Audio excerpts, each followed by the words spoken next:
ipatiwang, ating ang itindig, ating mong ipamalaki ang Subaraw.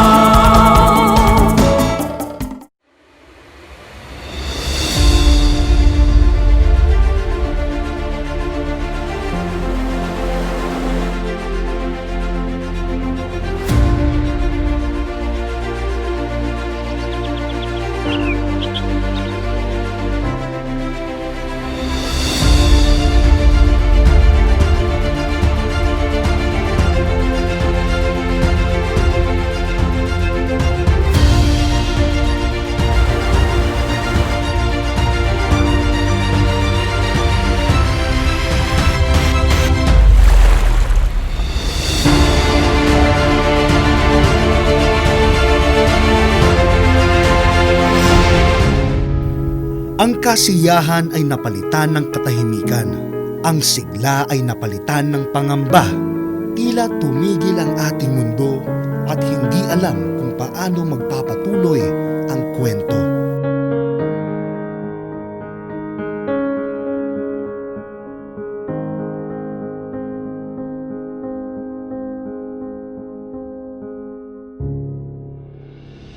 Ngunit kailangang bumangon. Laging may pag-asang nakatugon sa pagyakap natin sa bagong hamon. Teknolohiya ang magiging tugon. Subaraw Biodiversity Festival 2018.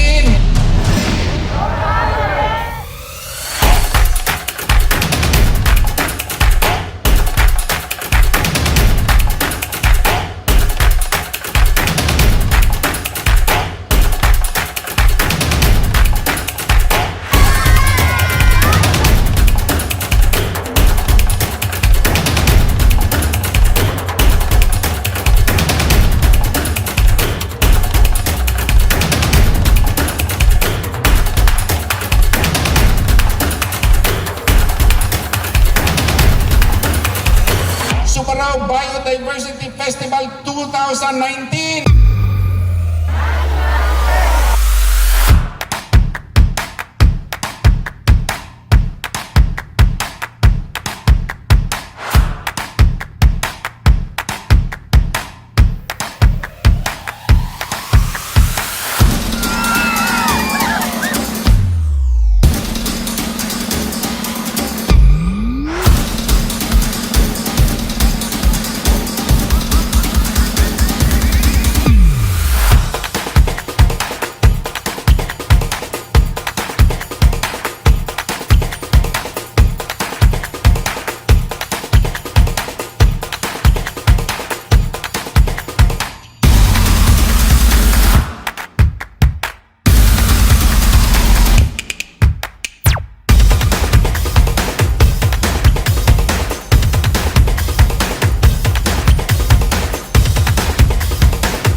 Good morning or good day to everyone. It is a huge honor and a pleasure to be part of this third Subaraw Biodiversity Festival.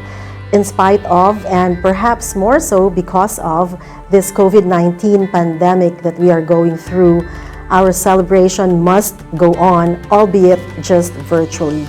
Our theme, Balik Tanaw sa Subaraw, doesn't only direct us to look back at our first two celebrations. More importantly, our theme enjoins us to recall the reason for this celebration, which is, of course, to commemorate the day that the Puerto Princesa Underground River was declared as one of the new 7 wonders of nature. This declaration brought so much honor not only to the city of Puerto Princesa, but to the province of Palawan and to the entire country as well. It has also heightened the awareness of the need to value our natural resources and protect our environment. Our diverse terrestrial and marine life, particularly those that abound within the areas surrounding the underground river, and our efforts to preserve and safeguard these resources should be the focus of our celebration. Balik Tanaw sa Subaraw also urges us to look back and take stock of all the blessings we have received and be thankful for each and every one of them. So let us all please enjoy this virtual celebration, and I wish you all a happy 3rd Subaraw Biodiversity Festival.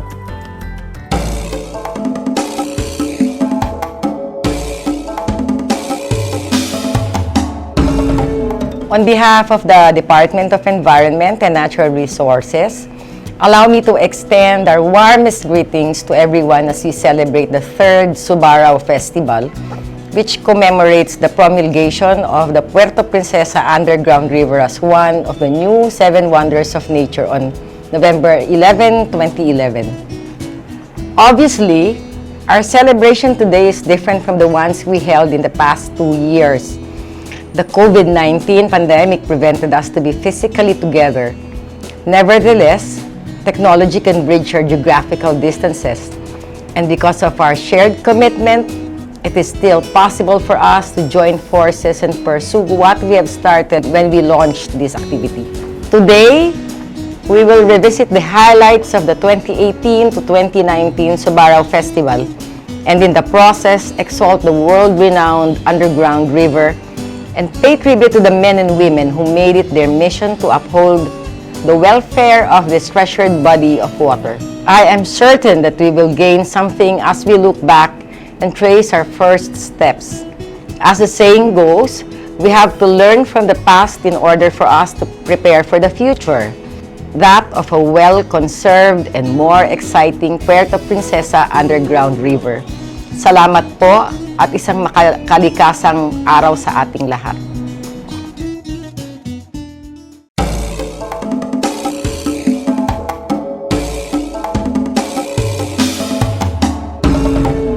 Today we celebrate the 3rd Subaraw Biodiversity Festival in Palawan. Subaraw is an invented name combining both Suba, river, and Taraw, a limestone cliff, which basically describes the surroundings of the Puerto Princesa subterranean river, which encompasses one of the world's most impressive cave systems and is considered a World Heritage Site. It is a source of pride for Puerto Princesa under the leadership of Mayor Lucilo Bailon, Vice Mayor Nancy Socrates, Protected Area Superintendent Elizabeth Paclang, and PPUR Festival Partners Foundation Joy Suarez. The UNESCO National Commission of the Philippines, UNACOM, continues to support the revitalization of efforts of the Puerto Princesa community. And through social media, the event will now have a wider reach.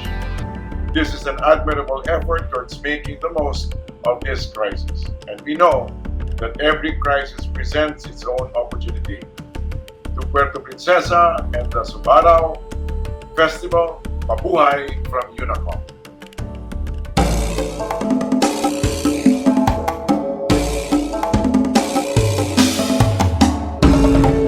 Welcome to our 3rd year Subaraw Biodiversity Virtual Celebration 2020. Now more than ever, our safety has become our top priority. But today, as we celebrate the Subaraw Festival, let us also commit to protect our place of safety. Palawan is blessed with a rich biodiversity, and we can do something to protect and preserve it. Taking care of the environment is everyone's duty. Every single action contributes to a bigger whole. Let's work together in living and building a better tomorrow.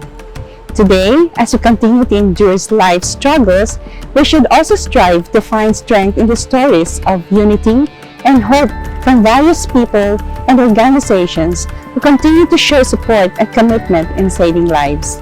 Let us not forget that there is always a bright side, even this pandemic and even in the worst circumstances.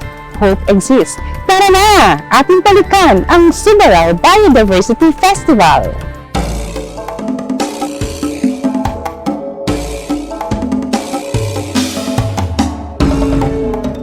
Mula po sa DNR Penro Palawan ay malugod po namin binabati ang local government unit ng Puerto Princesa City sa pamumuno ng ating iginagalang na City Mayor, Honorable Lucilo Bayron, sa kanilang taunang pagdiriwang ng Subaraw Festival.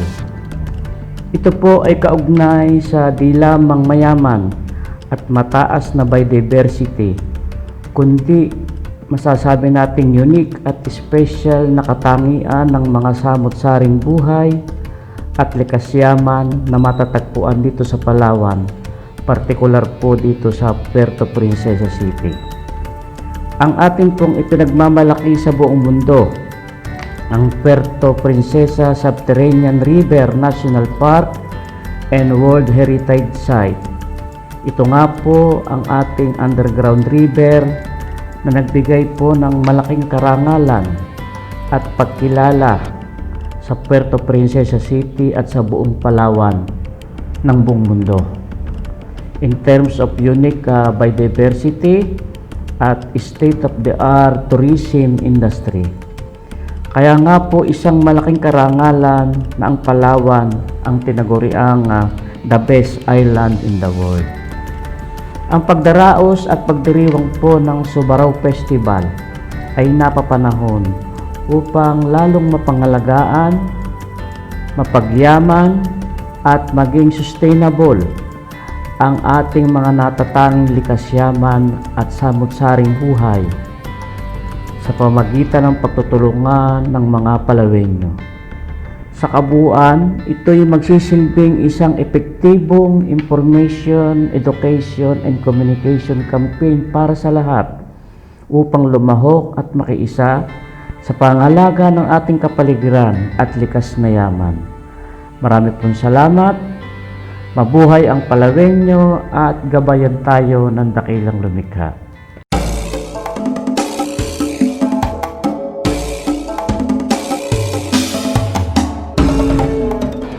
Isang masaya at mabunying pagbati sa inyong lahat.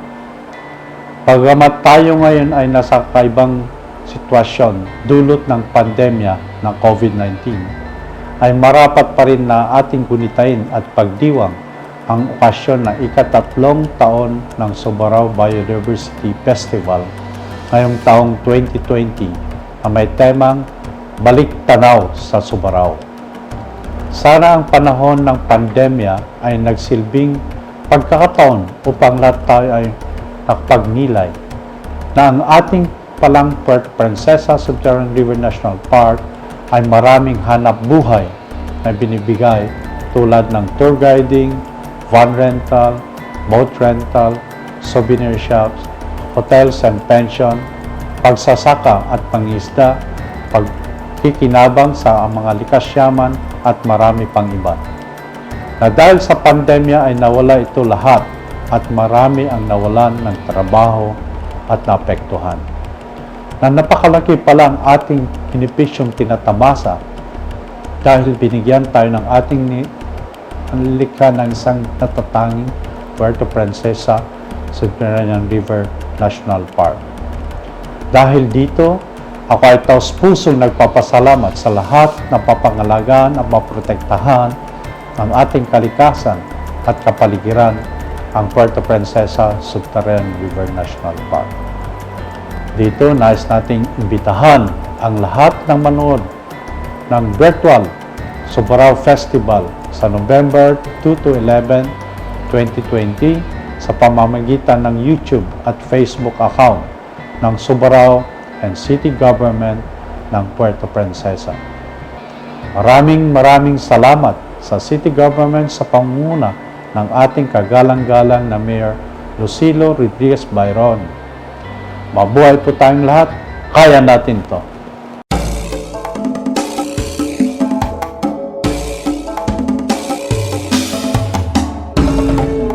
SM City is one with the city government of Puerto Princesa in giving importance to our biodiversity and to the environment in general. This is one of the many sustainability thrusts of the SM group of companies. And so we enjoin every Puerto Princesans, we enjoin everyone to celebrate life and hope through this Subaraw Festival 2020. Despite the present challenges that we are experiencing right now, we still want to celebrate Subaraw Festival as a meaningful and relevant segment of our culture. And so aside from the virtual activities that our city government has prepared for us, SM City Puerto Princesa, on the other hand, has prepared several offers for our people. We will be having free deliveries, and then we will be having the in-mall parade and a lot more surprises and offers from November 2 to November 11, 2020.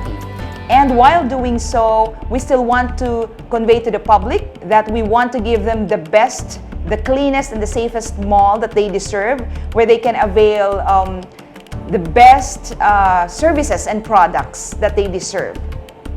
And so, with this, we would like to greet everyone Happy Subaraw Festival 2020 and Happy Holidays.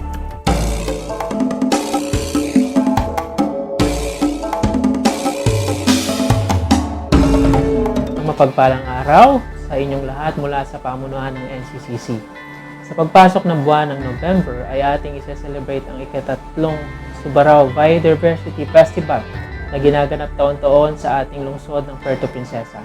Taos-pusong nagpapasalamat at nagagalak ang management ng NCCC sa ating lungsod ng Puerto Princesa sa pamumuno ng ating butihing mayor na si Mayor Lucilo R. Bayron, at ganun din sa PPUR Festival Foundation na sa muli ay naging kabahagi ang NCCC sa pagdiriwang na ito. Ang hindi ko malimutan sa Subaraw Biodiversity Festival ay ang unang Subaraw Mixology Contest na sa NCCC ginanap, ang magarbong Miss Subaraw, ang makulay na costume contest, ang masiglang street dance at pang-international na float parade competition. Ang Subaraw Biodiversity Festival ay puno ng pag-asa at kagalakan, at masasabi nating puno ng pag-asa na galing sa biyaya ng Diyos sa pamamagitan ng mga dakilang biyaya ng kalikasan na hindi man nagsasalita, ngunit nagpapahayag ng pag-asa sa pamamagitan ng magagandang tanawin, magagandang dalampasigan ng mga beaches, mga beautiful rock formations, mga underground river at mga magagandang hayop, ibon at isda na matatagpuan sa lungsod ng Puerto Princesa sa lalawigan at sa isla ng Palawan. Sa kabila ng kinaharap nating pandemya ng COVID-19, ating i-celebrate ang 3rd Subaraw Biodiversity Festival, Balik Tanaw sa Subaraw, the Virtual Celebration 2020 na may kagalakan at puno ng pag-asa. Maraming salamat at makakalikasang araw sa ating lahat.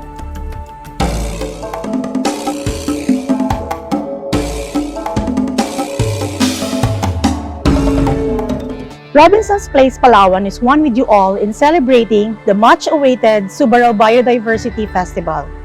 As we all know, this festival is focused on the world-renowned underground river, which has received so many visitors around the world. We have been one with you in promoting this majestic tourist attraction, not only for its beauty, but also for its upkeep and sustainability.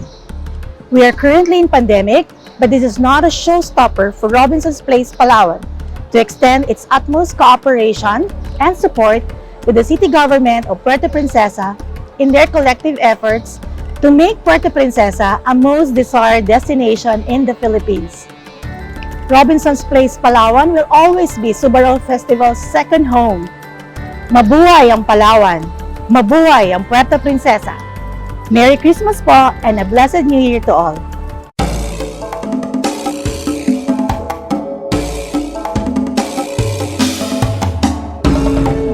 Mula sa University of Santo Tomas Graduate School, Center for Conservation of Cultural Property and the Environment in the Tropics, ang isang makabuluhan at mapagpalang pagbati sa pasinaya ng Subaraw ng Puerto Princesa Subterranean River National Park.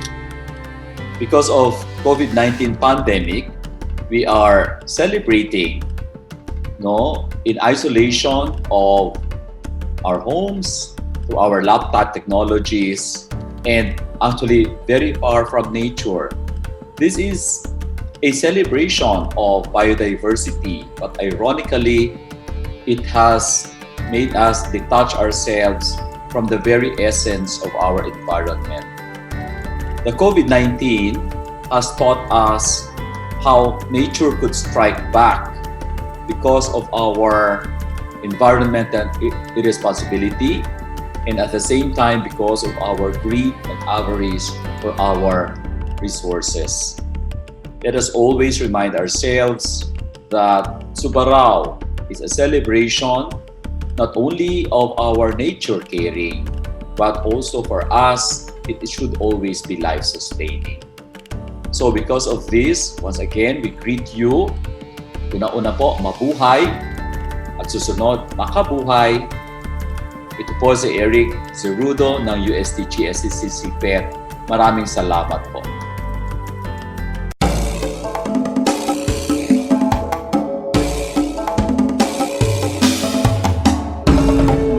Dear friends, dear colleagues, it is my honor to address you on this very special day. Puerto Princesa was inscribed on the UNESCO World Heritage List in 1999. It is one of the most exceptional and unique places on Earth. Its limestone karst ecosystems, as well as its biodiversity, both on land and in the ocean, are found nowhere else on Earth. And that's why the inscription on the UNESCO World Heritage List is so important. In its day-to-day practice, UNESCO unites 167 nations around the world in a joint responsibility to protect those special places like Puerto Princesa for future generations. Over the last few months, sadly, UNESCO World Heritage Sites have seen the most unprecedented difficulties. They are faced with challenges we haven't seen for generations. And this is no different in Puerto Princesa. We have seen with most heartwarming emotions the adaptation and the strength of the local communities in Puerto Princesa. And we encourage all of you to stay united and to keep strong to face the challenges our world is facing and the difficulties and the hardships that the local communities see in their day-to-day lives. Protecting exceptional places like Puerto Princesa is more important than ever. It is, and they are, together all of these World Heritage Sites, including Puerto Princesa, they are the treasures for future generations. And we need to stay strong to protect them so our children and grandchildren will be able to continue to enjoy them the same way we do today. Thank you.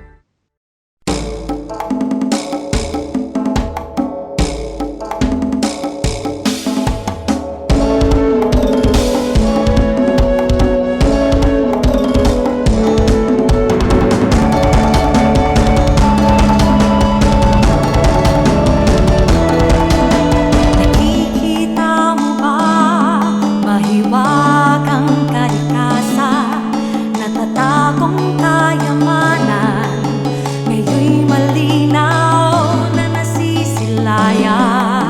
Naririnig mo ba, himig na sa nilikha, natatanging yaman, kilala na sa lahat ng sulok ng daigdig. Subaraw, ito ay ating gandang-gandang lumikha, lahat ay namangha. Subaraw, sa Puerto Princesa, sa Manila't Montaño, lahat ay namikhahi. Kaya't ating ipatiwag, ating nang itindig, ating pong ipamalaki ang Subaraw.